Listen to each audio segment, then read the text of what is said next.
Breaking news చూస్తున్నాం. Weather update తో RTV సిద్ధంగా ఉంది. బంగాళాఖాతంలో అల్పపీడనం ద్రోణి ఏర్పడింది. వాయువ్య దిశగా ఈ అల్పపీడనం కదులుతోంది. తెలుగు రాష్ట్రాలకి రెయిన్ అలర్ట్ జారీ చేశారు. ఇక ఈ నెల 13 వరకు కూడా తెలంగాణ వ్యాప్తంగా ఎల్లో అలర్ట్ జారీ అయింది. ఈ నెల 14 వరకు ఏపీలో కూడా ఎల్లో అలర్ట్ జారీ చేశారు. గంటకి 40 నుంచి 50 కిలోమీటర్ల వేగంతో ఈదురుగాలు వీచే అవకాశం ఉంది. ఇప్పటికే పలు చోట్ల ఉరుములు మెరుపులతో కూడిన వర్షాలు పడుతూ ఉన్నాయి.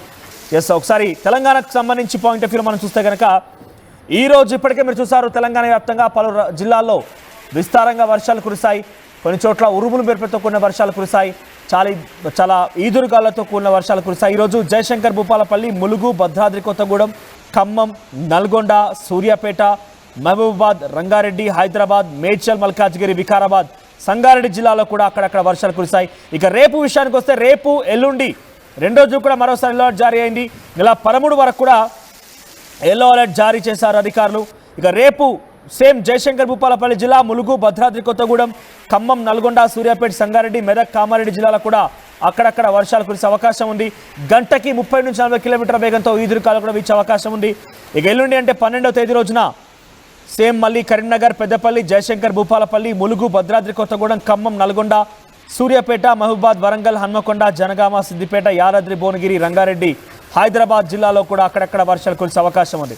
సుమారుగా 40 నుంచి 50 కిలోమీటర్ల వేగంతో ఈదురుగాలు కూడా వీచే అవకాశం ఉంది. ఇది తెలంగాణ వ్యాప్తంగా సుమారుగా 13 వరకు కూడా ఎల్లో అలర్ట్ జారీ చేశారు. ఇక ఏపీ విషయానికి వస్తే ఏపీలో కూడా సుమారుగా 14వ తేదీ వరకు కూడా అంటే ఈ రోజు నుంచి మరొక 3 రోజుల పాటుగా విస్తారంగా వర్షాలు కురిసే అవకాశం ఉంది. సో మోస్ట్లీ ఏపీలో కూడా అటు శ్రీకాకుళం, విజయనగరం, విశాఖపట్నం, ఈస్ట్ గోదావరి, వెస్ట్ గోదావరి, ఈ నార్థన్ కోస్టల్ ఆంధ్రాలో కూడా వర్షాలు కురిసే అవకాశం ఉంది. ఆ తర్వాత సౌత్లో చూస్తే కనుక ఏపీలో కృష్ణా, గుంటూరు, ప్రకాశం, నెల్లూరు జిల్లాలో వర్షాలు కురిసే అవకాశం ఉంది. ఆ తర్వాత చిత్తూరు, అనంతపురం జిల్లాలో, కర్నూలు జిల్లాలో కూడా వర్షాలు కురిసే అవకాశం ఉంది రాయలసీమ వ్యాప్తంగా. సో అక్కడ కూడా సుమారుగా 40 నుంచి 50 కిలోమీటర్ల వేగంతో విస్తారంగా వర్షాలు కురిసే అవకాశం ఉంది. ఇక ఈరోజు ఇప్పటికే కొన్ని ప్రాంతాల్లో అక్కడ వర్షాలు కురిశాయి. 40 నుంచి 50 కిలోమీటర్ల వేగంతో గాలులు వీచాయి. ఇక టెంపరేచర్స్ కూడా, ఉష్ణోగ్రతలు కూడా 2 నుంచి 3 డిగ్రీల వరకు పడిపోయింది. రేపు కూడా ఇదే సినారియో కొనసాగే అవకాశం ఉంది. సో టెంపరేచర్స్లో పెద్దగా 13, 14 తేదీలో ఎటువంటి మార్పు ఉండకపోవచ్చు. కానీ ఉరుములు మెరుపులతో కూడినటువంటి వర్షాలు కురిసే అవకాశం కనబడుతోంది. మోడరేట్ రెయిన్స్ అంటున్నారు. ఐసోలేటెడ్ ప్లేసెస్ అంటే కొన్ని ఏరియాస్లో మాత్రమే ఈ వర్షాలు కురిసే అవకాశం కనబడుతోంది. సో ప్రజెంట్ వర్షానికి సంబంధించి కొంత ఆర్టీవీ ఇప్పటికప్పుడు సమాచారం అందించే ప్రయత్నం చేస్తోంది. ఈ రోజు కూడా హైదరాబాద్లో వర్షాల కారణంగా కొన్ని తీవ్ర ఇక్కట్లు ఎదుర్కొన్నారు.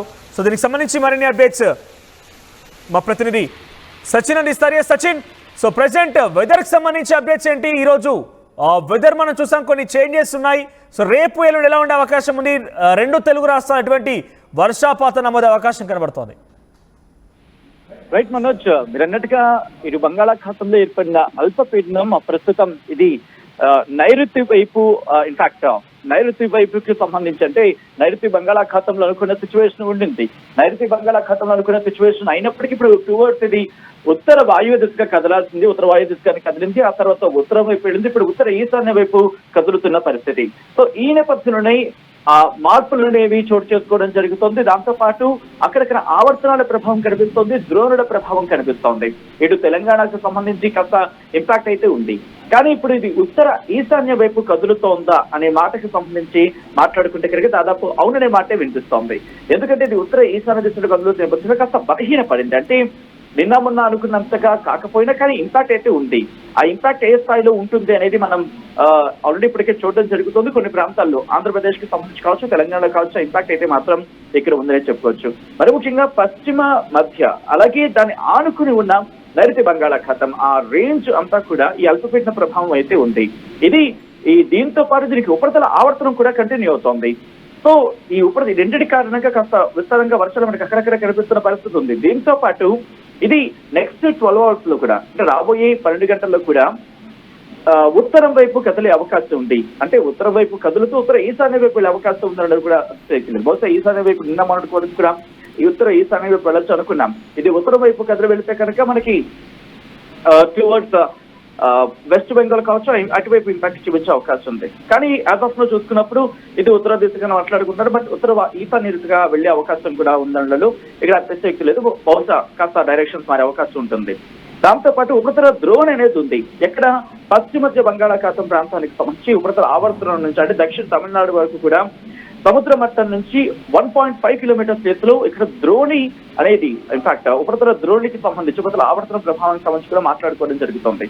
సో ఇక్కడ ఈ ఇంపాక్ట్ కూడా మనకి కాస్త కనిపిస్తుందనే చెప్పుకోవాలి. ఈ రెండింటి ప్రభావంతో ఆంధ్రప్రదేశ్ కి సంబంధించి ఉత్తరాంధ్ర దక్షిణ ఇన్ఫాక్ట్ ఉత్తర కోస్తా ఆంధ్రతో యానాంతో పాటు ఇటు దక్షిణ కోస్తా ఆంధ్రకు సంబంధించి కూడా ఎల్లో అలర్ట్ జారీ చేయడం జరిగింది. కొన్ని ప్రాంతాలకు 14వ తారీఖు వరకు కూడా ఎల్లో అలర్ట్ అనేది కంటిన్యూ అవుతోంది. తెలంగాణకు సంబంధించి కూడా 13వ తారీఖు వరకు కూడా ఎల్లో అలర్ట్ అనేది జారీ చేయడం జరిగింది. మీరు చెప్పినట్టుగా ఆయా ప్రాంతాల్లో ఇంపాక్ట్ అయితే మాత్రం కంటిన్యూ అవుతోంది. బట్ ఇప్పటికీ ఇదే అంశానికి సంబంధించి ఇంట్రెస్టింగ్ గా ఇక్కడ ఈ ఇన్ఫాక్ట్ ఈ అల్పపీడన బలహీన పడబోతోంది. బట్ ఆ ప్రభావం మాత్రం ఆంధ్రప్రదేశ్ మీద ఉంది. ఆంధ్రప్రదేశ్ కి సంబంధించి విపత్తు నిర్వహణ శాఖ మొదటి నుంచి చెప్పుకొచ్చింది. కొద్దిసేపటి క్రితం కూడా ఈ అంశానికి సంబంధించి అలర్ట్ జారీ చేయడం జరిగింది. ఇక్కడ ఉరుములు మెరుపులతో పాటు పిడుగులతో వర్షాలు పడే అవకాశం ఉందంటూ కూడా ఆంధ్రప్రదేశ్ స్టేట్ డిజాస్టర్ మేనేజ్మెంట్ చెప్పుకొచ్చింది. సో ఈ నేపథ్యంలోని రైతులు అలర్ట్ గా ఉండాలి అంటూ కూడా ఇటు Andhra Pradesh state disaster management authority చెప్పిందంటే అర్థం చేసుకోవచ్చు. సో వాళ్ళేమంటున్నారంటే రైతులు కాస్త జాగ్రత్తగా ఉండాల్సిన అవసరం ఉంది.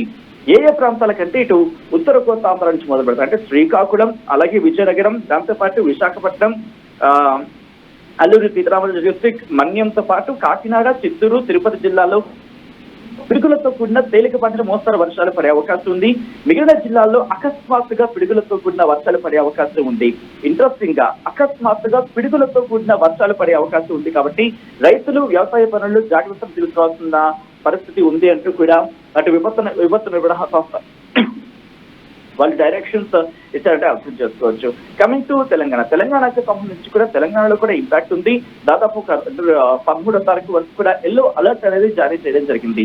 ఇటు హైదరాబాద్ కి సంబంధించి రేపు లేదు మళ్ళీ ఎల్లుండి ఆ ఇంపాక్ట్ ఉందంటూ కూడా ఇటు భారత వాతావరణ శాఖ హైదరాబాద్ కేంద్రంగా తెలంగాణకు వర్ష సూచన జారీ చేస్తుందని చెప్పుకోవచ్చు. సో ఇక్కడ రెండు తెలుగు రాష్ట్రాలకు ఎల్లో అలర్ట్ అయితే మాత్రం కంటిన్యూ అవుతోంది. ఇంపాక్ట్ అక్కడ ఆవర్తనాలు కావచ్చు, ద్రోణులు కావచ్చు, ఇంపాక్ట్ అయితే మాత్రం కొనసాగుతుంది. తెలంగాణకు సంబంధించి వచ్చినప్పుడు ఇటు జయశంకర్, భూపాలపల్లి, ములుగు, అలాగే భద్రాద్రి కొత్తగూడెం, ఖమ్మం, నల్గొండ, సూర్యాపేట, మహబూబాద్, రంగారెడ్డి, హైదరాబాద్, మేడ్చల్, మల్కాజ్గిరి, వికారాబాద్, సంగారెడ్డి జిల్లాలో అక్కడక్కడ అంటూ కూడా చెప్పుకొచ్చింది. దాంతో పాటు ఇదే ఇంపాక్ట్ మనకి రేపటితో పాటు 13వ తారీఖు వరకు కూడా కంటిన్యూ అవుతుంది. 13వ తారీఖు వరకు చూస్తుంటే కరీంనగర్, పెద్దపల్లి, జయశంకర్, భూపాలపల్లి, ములుగు, భద్రాద్రి కొత్తగూడెం, ఖమ్మం, నల్గొండ, సూర్యాపేట, మహబూబాద్, వరంగల్, హన్మకొండ, జనగాం, సిద్దిపేట, యాదాద్రి భువనగిరి, రంగారెడ్డి, హైదరాబాద్ జిల్లాలో అక్కడక్కడ కురిసే అవకాశం ఉందని చెప్పుకొస్తున్న పరిస్థితి. ఇంపాక్ట్ విషయానికి వచ్చి మాట్లాడుకున్నాం. అయితే ఇక్కడ రెయిన్ఫాల్ గురించి కూడా మాట్లాడుకుంటే, ఎందుకంటే చాలా మంది మన క్వశ్చన్ చేస్తారు, అయ్యా మీరు చెప్తున్నారుగా మాకు వర్షం లేదు, బట్ ఏ ఏరియాస్ లో ఎంతెంత వర్షపాతం గరిష్టంగా ఎంత నమోదైందో కూడా ఒకసారి మనం మాట్లాడుకునే ప్రయత్నం చేస్తే కనుక ఇక్కడ ముందుగా నేను తెలంగాణకు సంబంధించి చెప్పే ప్రయత్నం చేస్తాను. తెలంగాణలో ఎక్కడెక్కడ ఎంతెంత మేర వర్షపాతం నమోదైందనే అంశానికి సంబంధించి మాట్లాడుకునే ప్రయత్నం చేస్తే కనుక తెలంగాణలోని ఇటు కొన్ని ప్రాంతాలకు సంబంధించి గరిష్టంగా 44 మిల్లీమీటర్ల వర్షపాతం నమోదైంది. కనిష్టంగా 1-2 మిల్లీమీటర్ల వర్షపాతం నమోదైన పరిస్థితి ఉందనే చెప్పుకోవాలి. మనోజ్, ఇటు ఆంధ్రప్రదేశ్ కి సంబంధించి కూడా అటువంటి సినారియోనే ఉంది. సో ఇక్కడ రెండు తెలుగు రాష్ట్రాలకు సంబంధించి మాత్రం వర్ష సూచన అయితే మాత్రం కంటిన్యూ అవుతోంది. కాస్త వర్షపాతం కూడా మనకి ఎక్కువగా నమోదయ్యే అవకాశం అంటే కదా, వర్షపాతం కన్నా ఇక్కడ ఉరుములు, మెరుపులు, పిడుగులు. మనం హైదరాబాద్ వాతావరణం కూడా చూసాం, ఒక్కసారిగా వాతావరణం మారిపోయింది. ఇక్కడ నిన్న కాక మొన్న కూడా ఇటువంటి వాతావరణం చూస్తాం. రాత్రి ఏదో వర్షం వచ్చేస్తున్న అనే సిచ్యువేషన్. అంటే ఈ గాలుల తీవ్రత అనేది మనకు కనిపిస్తోంది. వర్షాలు అయితే మాత్రం పెద్దగా ఉండట్లేదు. బట్ ఉరుములు, మెరుపులకి సంబంధించి మాత్రం ఈరోజు చూసాం, మన హైదరాబాద్ కూడా అటువంటి సినారియో ఉండింది. సో ఆంధ్రప్రదేశ్ కి సంబంధించి కూడా, ఎందుకంటే దీని ప్రభావం ఆ విండ్ డైరెక్షన్స్ చూస్తూ ఉంటే కనుక నార్మలైజ్ గానే అయిపోయింది. అంటే అల్పపీడనానికి సంబంధించి ఇంపాక్ట్ ఉంది, ఆ గాలుల తీవ్రత అనేది కొనసాగే అవకాశం కనిపిస్తుంది. అట్ ద సేమ్ టైం వాటి ప్రభావంతో అక్కడక్కడ వర్షాలు పడే అవకాశం ఉంది. కానీ మనం మొన్న అనుకున్నంతగా ఆ తీవ్రత అనేది ఉండకపోవచ్చు. బట్ అల్పపీడన ప్రభావం అయితే మాత్రం మనకు అనిపిస్తోంది. రెండు తెలుగు రాష్ట్రాలకి కూడా ఎల్లో అలర్ట్ ని జారీ చేయడం జరిగింది భారత వాతావరణ శాఖ. మనోజ్. రైట్ సచిన్. సో మొత్తం మీద మరో 3 రోజుల పాటుగా తెలుగు 2 రాష్ట్రాల్లో కూడా వర్షాలు విస్తారంగా కురిసే అవకాశం కనబడుతోంది. రైతులకు ముందస్తుగా హెచ్చరికలు కూడా అధికారులు జారీ చేస్తున్నారు. పంటలు చేతికొచ్చే సమయం అయింది కాబట్టి కొంత అలర్ట్గా ఉండాల్సినట్టుగా ఆదేశాలు జారీ చేస్తున్నారు, కొంత సూచన కూడా జారీ చేస్తున్నారు. సో మరొక 3 రోజుల పాటుగా విస్తారంగా వర్షాలు కురిసే అవకాశం ఉంది కాబట్టి కొంత ముఖ్యంగా రైతులు అయితే తగు జాగ్రత్తలు తీసుకోవాల్సిన అవసరం ఎంతైనా ఉంది.